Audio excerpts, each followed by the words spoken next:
បាទជាដំបូងយើងចូលទៅកាន់ app wiz.cbl នេះជា command line យើងចូលទៅកាន់ program and feature ដើម្បីយើងបើកដំណើរការ Hyper-V នៅក្នុង Windows បើសិនយើងប្រើ Windows គឺវាមាន built-in ស្រាប់យើងគ្រាន់តែបើកដំណើរការទេអញ្ចឹងក្នុងករណីខ្ញុំនេះគឺខ្ញុំបើករួចហើយអញ្ចឹងបើបងប្អូនអ្នកគ្នាអត់ទាន់បើកយើងគ្រាន់តែ tick នៅកន្លែង Hyper-V ហ្នឹងយើង close វាមកបាទអញ្ចឹងយើងនឹង search រកពាក្យ Hyper-V Manager អញ្ចឹងពេលដែលឃើញយើងបើកវាមកអញ្ចឹងក្នុងករណីនេះគឺខ្ញុំមានមួយរួចហើយអញ្ចឹងបើសិនជាអ្នកទាំងអស់គ្នាអត់ទាន់មានគឺប្រកាសជាឃើញទៅទេអញ្ចឹងដំបូងឡើយគឺយើងការងារមុនគេគឺបង្កើត virtual switch បាទ switch នេះគឺមានន័យថា virtual machine របស់យើងហ្នឹងគឺ connect ទៅកាន់ network ណា internal external ឬក៏ private អញ្ចឹងក្នុងករណីនេះគឺខ្ញុំ create new មកបាទអញ្ចឹងយើង create new យើងដាក់ឈ្មោះ switch របស់យើងអានេះជា virtual switch អញ្ចឹងយើងដាក់ឈ្មោះអីដាក់ទៅហើយ external network របស់យើងគឺយើងយក Wi-Fi បើសិនជាយើងដោត Wi-Fi គឺវាចេញ Wi-Fi ហើយតែបើ network ក៏វាបង្ហាញ network មកដែរអញ្ចឹងបន្ទាប់ពីយើងបង្កើត switch ហើយយើងកើត VM គឺយើង like new ហើយ new VM មកយើងយក next មកហើយបន្ទាប់មកគឺយើងដាក់ឈ្មោះ virtual machine របស់យើង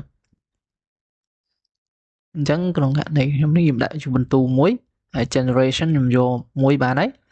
ហើយ RAM អញ្ចឹងបើសិនជាម៉ាស៊ីនរបស់យើងមាន RAM ច្រើនអាចដាក់ 1G នៅក្នុងករណីខ្ញុំដាក់ 2G បានហើយយើង next នេះកន្លែង connection មកហ្នឹងគឺយើងភ្ជាប់ទៅកាន់ external virtual switch មានន័យថាម៉ាស៊ីនរបស់ខ្ញុំគឺ connect ទៅកាន់ Wi-Fi ខាងក្រៅ direct មកអត់មាន double IP មួយតង់ទៀតទេអញ្ចឹងនៅកន្លែងនេះគឺយើង configure disk អញ្ចឹង disk ខ្ញុំដាក់យើងអាចដាក់បើ disk យើងសល់ច្រើនយើងអាចដាក់20 30G ទៅបាទយើងដាក់តិចទៅតាមចំនួនរបស់យើងទៅហើយអញ្ចឹងយើង next ហើយបន្តមកនៅកន្លែងនេះគឺយើងចាប់ផ្ដើមរក OS ដែលយើងចង់តម្លើងហ្នឹងអញ្ចឹងបើយើងមានយូរបន្ទូយើងយក image file បាទអញ្ចឹងក្នុងករណីខ្ញុំនេះគឺខ្ញុំតម្លើង image file របស់ខ្ញុំវាមានស្រាប់អស់ហើយអញ្ចឹងយើង download មកគឺខ្ញុំតម្លើងយូរបន្ទូ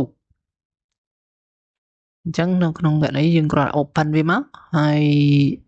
យើងយក next បាទអញ្ចឹងចំណុចចុងក្រោយគឺ summary វាឲ្យយើងផ្ទៀងផ្ទាត់អញ្ចឹងយើងគ្រាន់តែចុច finish ជាការស្រេចបាទអញ្ចឹងបន្ទាប់ពីយើងចុច finish មកយើងនឹងទទួលបាននៅ virtual machine មួយអញ្ចឹងអ្វីដែលយើងត្រូវធ្វើគឺយើងគ្រាន់តែចុច connect មកអញ្ចឹងវានឹងបើកដំណើរការ install នៅ Ubuntu server ឲ្យយើងហើយ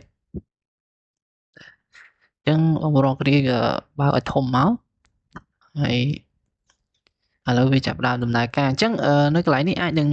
វា load ខុសៗគ្នាខ្លះដែរវាគ្រាន់តែ wizard ទេយើងអាចពេញឈ្មោះពេញ password នៅម៉ាស៊ីនថ្មីរបស់យើងណាអញ្ចឹងខ្ញុំកាត់កន្លែងនេះគឺយើងចូលទៅ install link តែម្ដង install system អញ្ចឹងអានេះគឺខ្ញុំបង្ហាញខ្លះទៀតគឺវាជិតចប់ហើយអញ្ចឹងមកដល់កន្លែងនេះគឺ virtual machine របស់យើងគឺចិត្តដំឡើងបានជោគជ័យហើយបាទអញ្ចឹងខ្ញុំខាវាលឿនដើម្បីឲ្យវីដេអូវាវែងអញ្ចឹងនៅកន្លែងនេះគឺវាបានចប់សពគ្រប់ហើយអញ្ចឹងវា success អញ្ចឹងយើងត្រូវ restart វាមួយអញ្ចឹង virtual machine របស់យើងនៅក្នុង Hyper-V គឺជារបស់ Windows តែម្ដងណាអញ្ចឹងពេលវា restart មកគឺវា boot មកឡើងវិញចឹងកន្លែងនេះគឺពីមុនខ្ញុំកាត់អត់ឃើញទេប៉ុន្តែកន្លែងហ្នឹងស្រួលទេគឺយើងពេញឈ្មោះ